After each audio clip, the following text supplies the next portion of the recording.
I was reading there's a psychological description of this where people there's this sort of comfort position where if you have this reasonable level of comfort that it's very difficult for people to be motivated to change. Yes, 100%. And I guess, even in society, kind of, people are comfortable enough. When that drops even a small amount, there's this huge amount of natural motivation that kicks in that causes people to do way more than what they would be capable of. But if you kind of stick in that position, then you kind of just end up staying there. And I think, I try and do this is to think, how can I sort of generate that pressure without doing stupid stuff and self-sabotaging, but to cause me to be better, to be the best person I can be. And I think that's very obvious in professional sports. Really? Yeah, 100%. I'd definitely say that. I'd say the sportsmen of 20, 30 years ago were so much hungrier than those of today. I mean, you look at the guy, Anthony Joshua, turned around the other day and said, I'm motivated by money. I don't care if I win. What the hell? Well, who the hell says that? Do you know what I mean? It's like, and you can't fault him for his finance, but what's he done outside of that? And it's like, well, why would you get into sport if you don't want to be the best? Same as the footballers. How many professional sportsmen hit the top peak of the game and can hold it? Very few. Because it's too easy. There's your contract for 5 years on £200,000 a week. By the way, I want you up at 6 o'clock in the morning to run laps. Fuck off. I don't need to. I'm multi-millionaire. I've got more than you have who own the club. You still got to train. Why? That comfort. They're no longer being the best in the sport, no longer is that important because they've hit a different level financially where their life's so easy. They don't need to live in that danger zone. They're not fighting for survival or fighting to be something that they were fighting all their life. Conor McGregor? Yeah, I was just about to say that. Conor McGregor, prime example. Prime example, unbelievable businessman. Yeah. But where's his fight career gone after he got good? He got good and his trajectory kind of went. Yeah.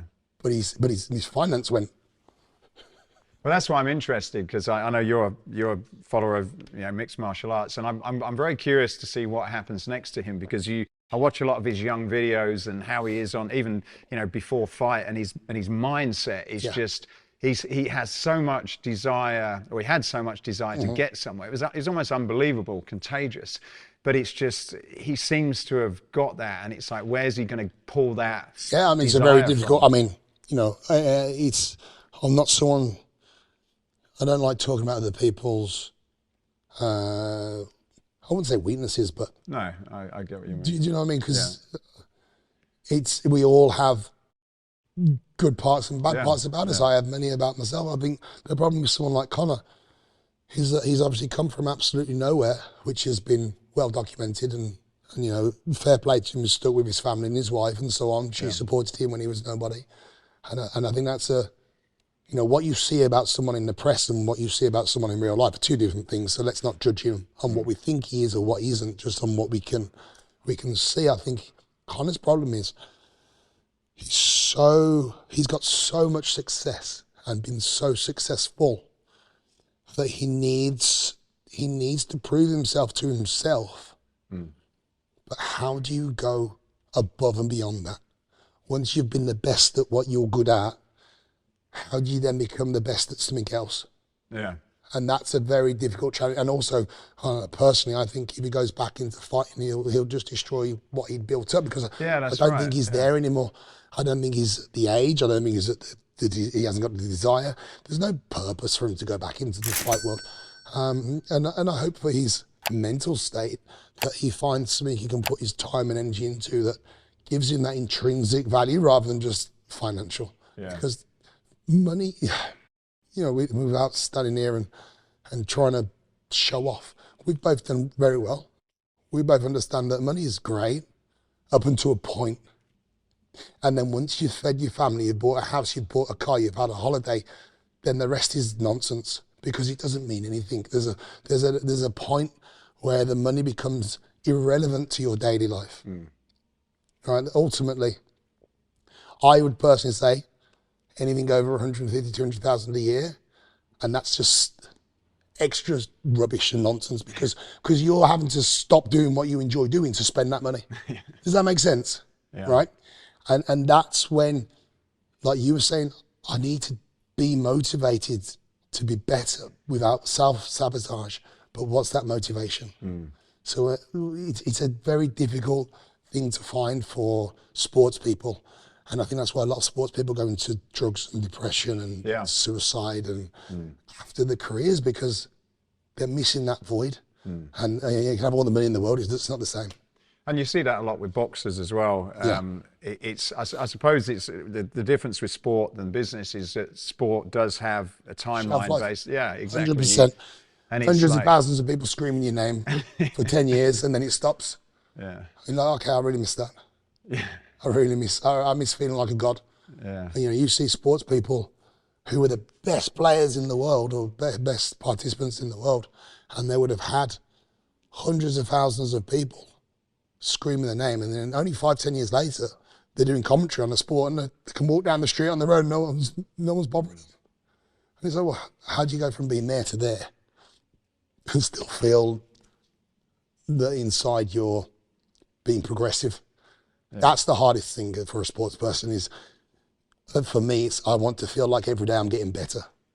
Do you think that's like a personal growth? Like I've never been at that level, so I can't imagine it. But do you feel that there's this personal growth that you have to get through to accept? Okay, that's what I did, and I've got to now grow as an individual to say, well, look, I don't actually need that. I'm sort of somewhere else. And 100%, you need that.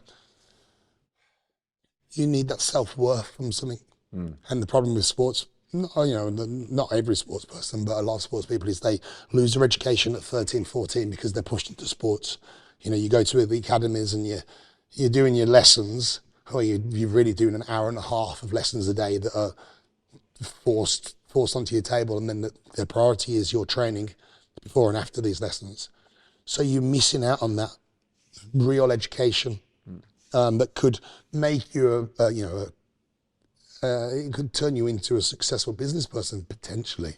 The reality is that sports people don't have the ability to apply themselves properly during that phase of their life. Because if they did, they wouldn't become professional sports people. Because you've got to dedicate your life to training. You haven't got time to do anything else if you want to be the best at something. Whatever, you have... It's the same as anything in life. If you want to excel at it, you have to give everything for it. If you want to be all right at it, then you can do 3 or 4 things at the same time, but you're never going to be the best. Because the person that's willing to sacrifice his soul will be better than you because they're putting in more hours. They're living it, they're sleeping it. You know what I mean? They've sacrificed family, they've sacrificed friends, they've sacrificed nights out because they're in there 24/7. You're only in there 10 hours a week. He's in there 24 hours. And that's the difference. So I think with the sports people, because they've given everything to one area, once that area finishes, they're behind. Yeah. And being behind as a sports person mentally is horrendous.